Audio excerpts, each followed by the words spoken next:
নমস্কাৰ বন্ধু বান্ধৱীসকল, আজি মই দেখুৱাবলৈ আহিছোঁ মোৰ মাৰ ঘৰৰ এয়া বগৰী গছজোপা। এইজোপা দেখিছে? মোৰ মাৰ ঘৰৰ বগৰী গছ এইজোপা। ডালবিলাক বহুত হোৱাৰ বাবে ইয়াত ডাং বান্ধি দিয়া হৈছে। এইফালে আকৌ দেখুৱাইছোঁ আন এখন বাৰী, যিখন বাৰীত মোৰ দেউতা আৰু মোৰ বৰ্তা, ল'ৰা, দাদা, বৌয়ে লগাইছে এয়া বগৰী। বহু কেইজোপা লগাইছে বগৰী। যিহেতু দাদা বৌহঁতৰ বাৰীখন আমাৰ দেউতাৰ বাৰীখনৰ লগতে আছে, সেয়েহে দুয়ো ঘৰে মিলি এয়া বগৰী বাৰী লগাইছে। বেপাৰীয়ে লৈ যায় এয়া বগৰী।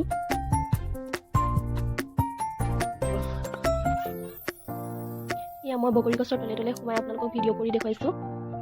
এয়া ডাং বান্ধি দিয়া হৈছে বগৰী ডালবিলাক, যিহেতু বহুত বগৰী ডাল হৈ গৈছে, সেইকাৰণে হাউলি যোৱাৰ কাৰণে এনেকৈ ডাং বান্ধি ৰখা হৈছে বগৰী ডালবিলাক। ইমান চাপৰতে লগা বগৰী দেখিলে খাবলৈ মন যায়। এইফালে আকৌ বৌয়ে মোক বগৰী ছিঙি দিছে ঘৰলৈ লৈ যাবলৈ। ইমান চাপৰতে লগাৰ কাৰণে খাবলৈ মন যায় বগৰীকেইটা দেখিলে।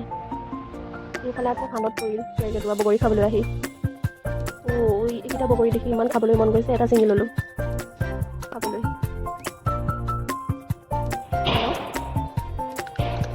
ৱাও, বহুত টেষ্টি খাবলৈ।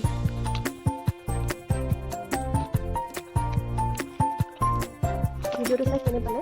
যদি ভাল পাইছে লাইক, কমেণ্ট, শ্বেয়াৰ কৰি দিব।